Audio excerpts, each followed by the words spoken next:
The Daily Beast has an article out today which unknowingly shines a light on a huge problem with the entire conversation about war in the U.S., specifically in the media and how they cover it. They say, quote, "The U.S. military is finally starting to train Iraqi troops to fight ISIS in restive Anbar province, but the program is just 6 weeks long. The Pentagon admitted on Monday that American military officials privately concede that that's not nearly enough time to create a force capable of fending off the so-called Islamic State." And then they have a direct quote here from a senior defense official who told the Daily Beast, quote, "Of course it's not enough." So, the entire tone of the article and the entire point of the article was to say, oh, look at how our government is treating the ISIS situation. Look at how poorly they're addressing it. They are only training Iraqi soldiers for 6 weeks.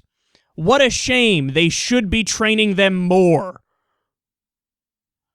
Now, what should strike you about that premise? The premise of the entire conversation and the framework that the entire article is laid out within. What it tells you is, again, the media is not doing their job to give you the facts and give you proper perspective and context. Because the more you look into the Iraq situation, the more you realize that it doesn't matter how long we stay, it doesn't matter how many Iraqi forces we train and how many times we train them over and over and over. Whenever we leave, whenever we are fully out of Iraq, whenever we are fully out of the Middle East, it's going to go to shit either way.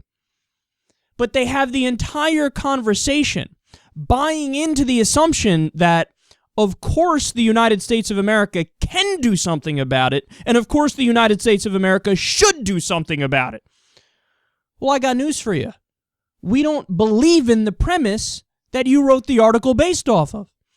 In fact, when you poll the American people, we've gone over this before, only 17% still want to be involved in Afghanistan. In fact, I'd venture to say it's about the same or maybe even lower for the Iraq War. Only 17%. That means that Vietnam, at its most unpopular time, was more popular than the current wars in the Middle East. So when you have an article and you have a conversation based off the idea that you're poo-pooing that, oh, we're only training the Iraqi forces for 6 weeks. We all know that Joe in Tennessee and Bob in Arkansas and Rebecca in Michigan, they all want us to train the Iraqi soldiers for 3 months. I mean, that's the whole tone of the article. And what a ridiculous tone that is. You want to talk about the Washington establishment living in their own bubble and living up their own asses. They make it seem like it's obvious. Like, oh, well, obviously we should train the Iraqi soldiers for longer. Why? Here's an idea. Why should we be training them at all? And again, if you did your goddamn job and you researched the situation, you would have found out that we tried this already and it failed. This isn't my opinion. It's a fact. Let me give you some specifics on this. 14 divisions of the Iraqi army collapsed, and ran in the face of ISIS.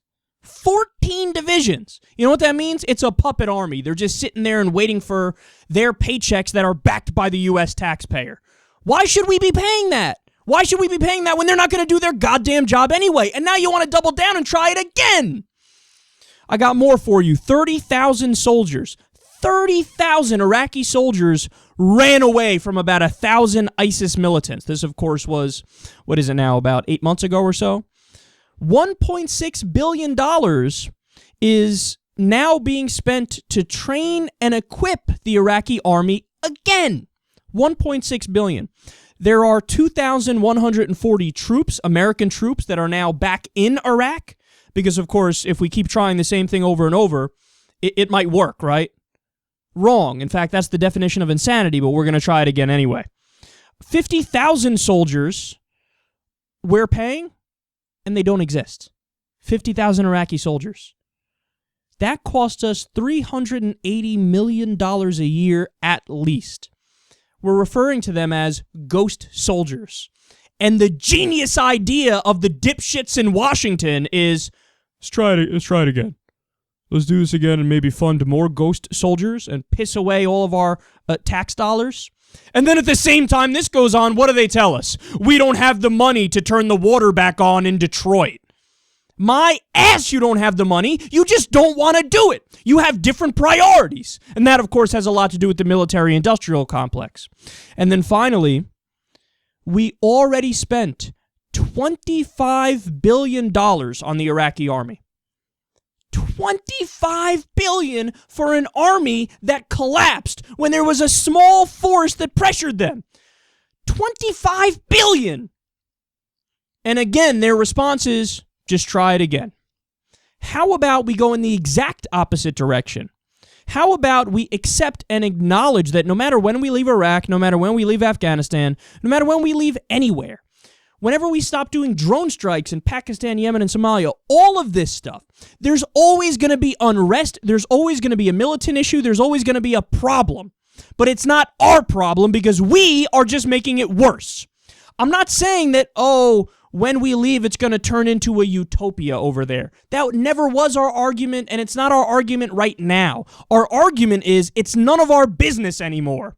Look, if you want to do specific campaigns to go after specific terrorists and you want to get approval through the UN and through NATO and through Congress and you do limited missions, fine, I'm with you. No problem with that.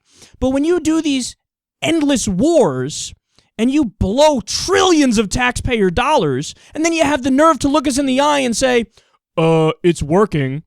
That's what gets us angry, and that's what makes us want to rebel.